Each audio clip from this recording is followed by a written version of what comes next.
Bienvenidos, bienvenidas. Este es un nuevo capítulo de Distópicas. Terminamos el capítulo pasado comentándote que íbamos a tratar de poner lo mejor de nosotras para buscar un libro que levante un poquito después de 1984 y quiero que sepas que hicimos todo lo posible, pero no tuvimos éxito, porque hoy vamos a hablar de Nunca me abandones de Kazuo Ishiguro.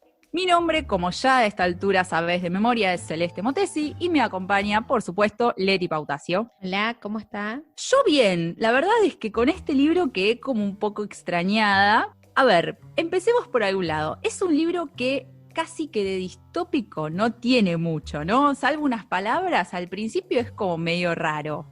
Sí, es un libro de 3 partes, donde las primeras 2 parecen una historia para adolescentes sobre chicos en un colegio. Y en la tercera parte recién es donde aparece, en realidad ya venía con algunas pinceladas, pero donde realmente aparece y uno entiende por qué es un libro distópico es la tercera parte. Entonces hay que quedarse hasta el final. Es como esas series que te dicen, mejora, pasá los 3 primeros capítulos, bueno, algo así. Totalmente, totalmente. Yo, aparte, voy a sincerarme. Si no lo hubiésemos elegido para esta temporada, no lo hubiese seguido, lo hubiese abandonado seguramente, porque la verdad es que las 2 primeras partes me fueron bastante tediosas. Ahora que lo terminé, puedo decir que me alegro de haberlo terminado, porque es un libro que el final es considerablemente interesante, cosa que en un momento pensé que no iba a suceder. Es un libro que se queda mucho en los vínculos personales, pero no hay acción, ¿no? Prácticamente.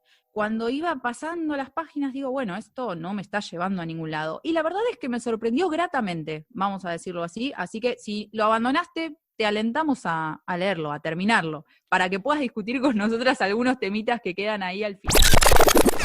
Sí, sé lo que estás pensando. No tenés muchas ganas de terminarlo. Por eso te vamos a contar brevemente que la historia de Kathy, Tommy y Ruth puede ser la de cualquier niño que vive en un internado de Inglaterra.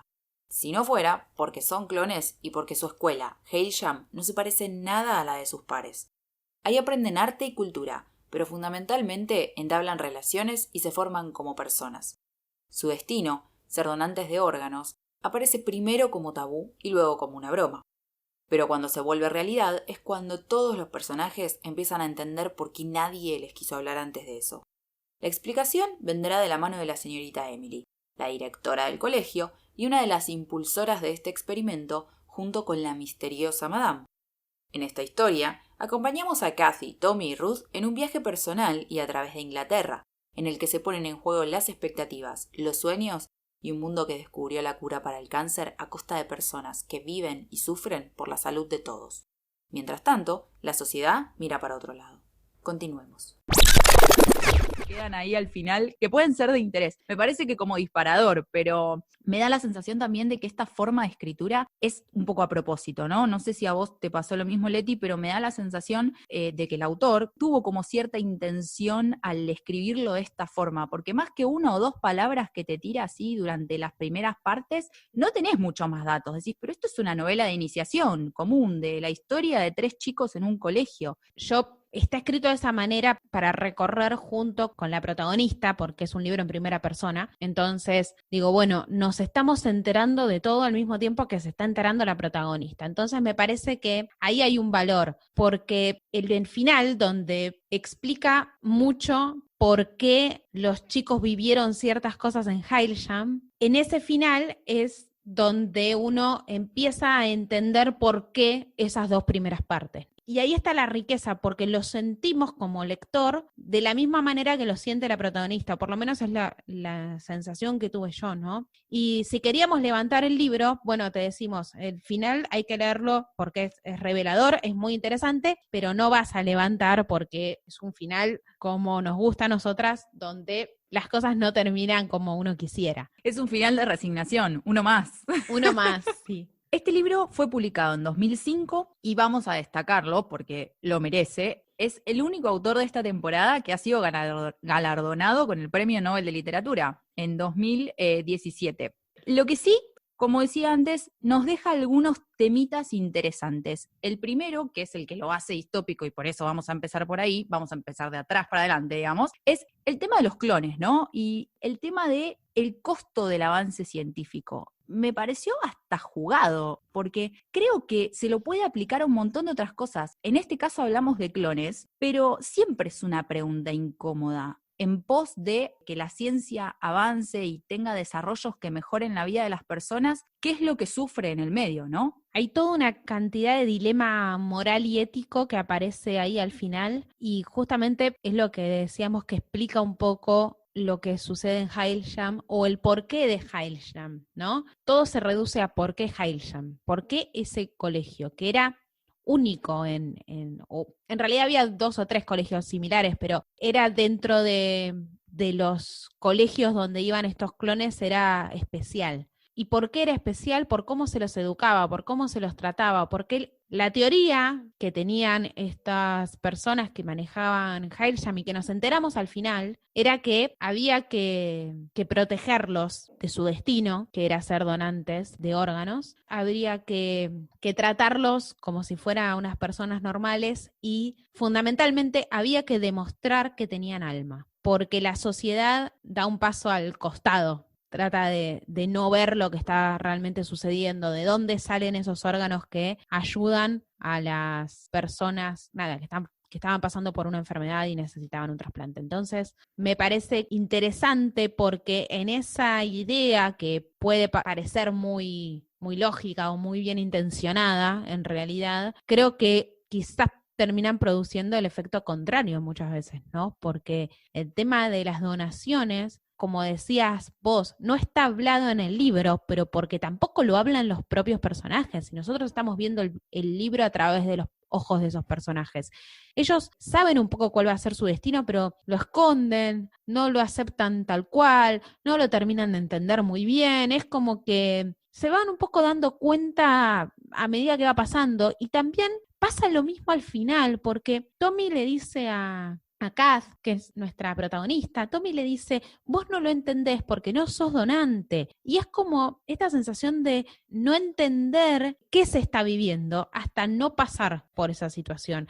Eso es la peor consecuencia de Hailsham. Sí, hay varias cosas acá. Por un lado está lo último que mencionabas, que es la forma que tienen de tomar estas donaciones, que cuando son más chicos es una cuestión de tabú, de bueno, nadie pregunte, al que se le escapa la pregunta para el docente o para el cuidador en este caso, se lo mira mal y demás. Después, cuando pasan un poquito a la adolescencia o a la preadolescencia, ya pasa de ser tabú a ser tomado con humor, ¿no? Como ciertas formas de sobrellevar lo que les toca. Total. Que eso me pareció muy interesante porque aparte es muy humano también. Lo importante es que creo que lo que trata el libro es, no se está hablando de robots, se está hablando de crear humanos para donar, o sea, son humanos, pueden ser clones, pero finalmente es un ser humano el que se está creando. Y justamente porque es un ser humano, no puede ser donante hasta que sea mayor de edad y por eso tienen que hacer algo con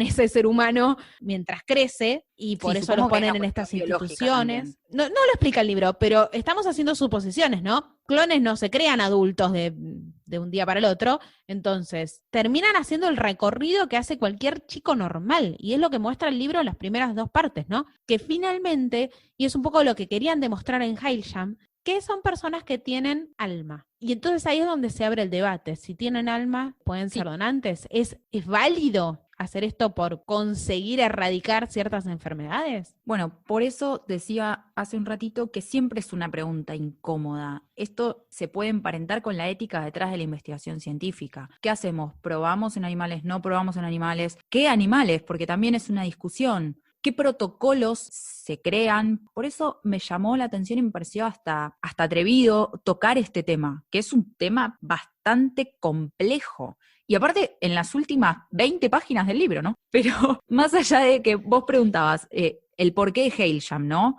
Pero para mí hay otra pregunta más que es, ¿por el bien de quién Hailsham? También. Porque me quedé con 20.000 preguntas, vamos a ser sinceros, porque el libro no propone ni respuestas ni soluciones, pero me parece que por el bien de quién se crea Hailsham es una pregunta válida para hacernos y para intentar responder. Porque la señorita Emily, en el final, en esa conversación que tienen con ella, que es la que nos da todos estos pocos datos que tenemos, se plantea, ¿no? Bueno, nosotros lo protegimos, pero lo hicimos por el bien de ustedes, porque los estaban tratando pésimo. Hailsham es un experimento, en definitiva. Claro. Es un intento de hacer las cosas diferentes. Ahora, también es una forma de seguir haciéndolas, porque yo lo que me pregunto es, si uno no ataca el origen del problema, si uno no va al conflicto ético que representa crear clones para vaciarlos, ¿de qué sirve darles una buena vida? ¿Para quién lo están haciendo? ¿Para que los 30 años que tengan esos clones los vivan mejor? ¿O para que las personas que se van a beneficiar de esos órganos se vayan a dormir con la conciencia tranquila de que están haciendo algo por ellos? No, creo que es la pregunta que no da respuesta al libro y que quizás tampoco la sepan sus propios personajes. Quizás sea una combinación de ambas cosas. Creo que ahí cuando decías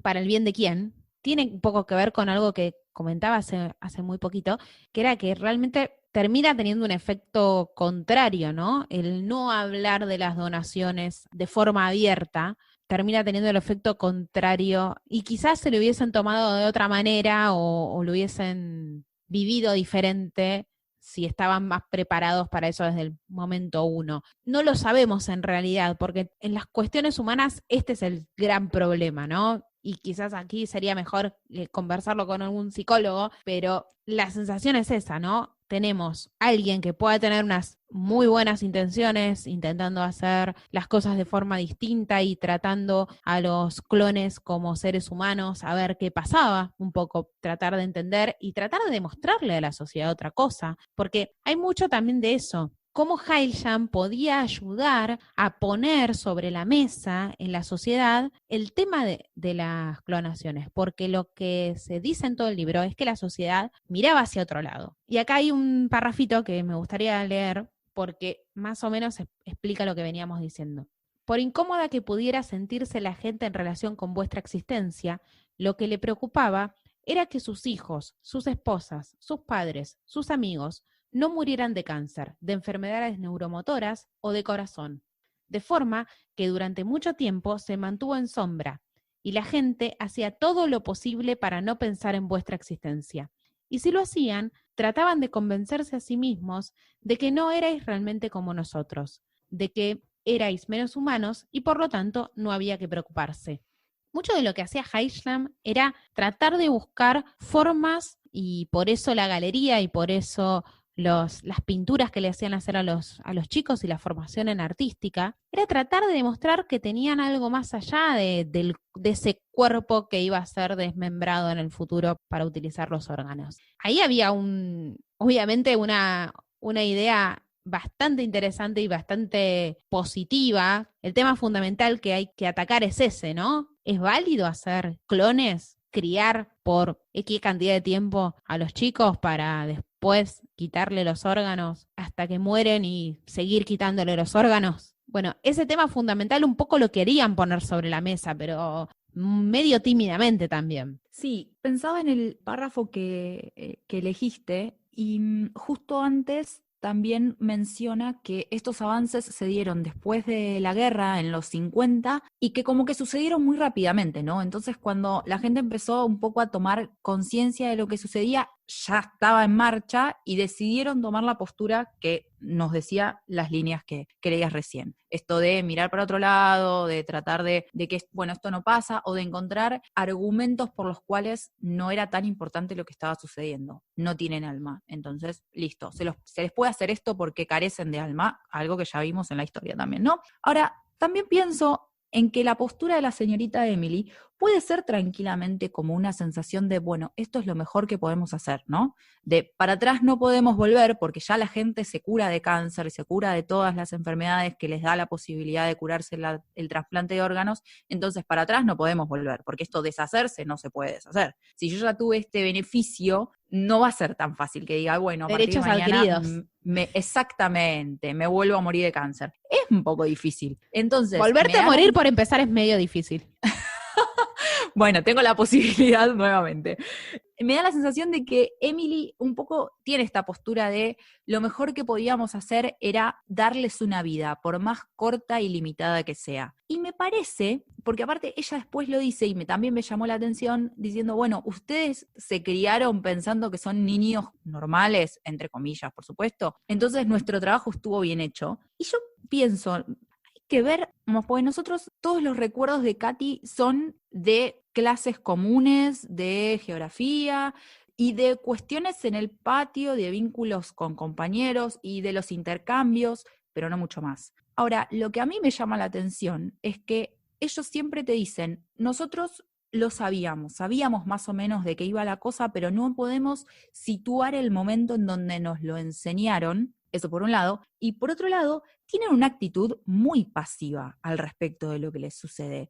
Tommy y Cass en un momento dicen, bueno, tenemos que averiguar qué es lo que hace Madame con nuestras pinturas, y vos decís, se viene, ahora sí vamos a averiguar qué pasa, y se queda ahí. Y después se sientan con Madame y con la señorita Emily, y les cuentan todo esto, y la actitud es, bueno, pero fuimos creados para esto, entonces vamos a seguir acá. Entonces, me da la sensación de que nosotros no nos lo enteramos, también porque hay una especie de bloqueo, ¿no? De parte de Cass, de recordar ciertos aspectos de su infancia, pero no todos, porque me es muy difícil entender que toda esta aceptación que tienen del futuro, y aparte que les representa una responsabilidad, ellos se sienten que fallaron si completan antes de tiempo, es decir, si fallan las donaciones o terminan de donar muy temprano o caen en coma muy pronto. Entonces, tienen un sentido de la responsabilidad de su rol que no lo vemos reflejado en las dos primeras partes de donde nos cuentan toda la historia en el colegio. Sí, bueno, está claro que más allá de que en Hiresham intentaran protegerlo, se habló del tema en algún momento o alguien les dijo o entendieron de alguna manera. El hecho de la pasividad de los personajes lo hemos visto en otras obras distópicas y a mí no me parece, no me choca tanto porque la pasividad explica muchas cosas que nos han pasado en la historia, ¿no? La pasividad de las sociedades. Entonces, me parece incluso más humano que el revolucionario. A veces el revolucionario justamente y es único. Entonces, no me choca tanto pensar que los chicos tuviesen un interrogante, pero no hicieran nada para poder solucionarlo en ese momento. Me parece que eso habla más de un problema general del ser humano que es más conformista. Por el otro lado, es verdad que entre el capítulo 2, digamos, en la parte 2, no capítulo, en la parte 2 a la parte 3, es verdad que hay como un salto, ¿no? De no me importa nada, no, ni siquiera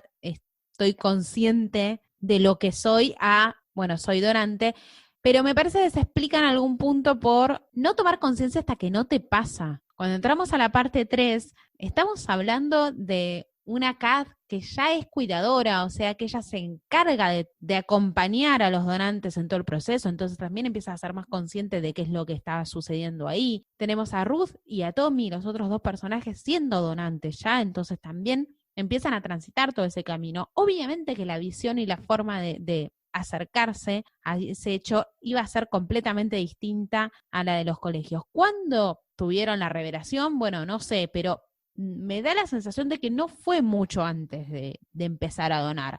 Da la sensación en todo el libro que mucha de esta sobreprotección que se dio en Hiresham hizo también oscurecer este destino que les tocaba. Sí, yo no hablo no hablo de la pasividad en términos de que hagan la revolución, no pido tanto, pero patea un tacho de basura, no sé, eso es la sensación que a mí me da. Tommy grita, bueno, bien. Tommy grita, Tommy eso es lo trata que es un rasgo bastante humano, de alguna forma te tenés que descargar.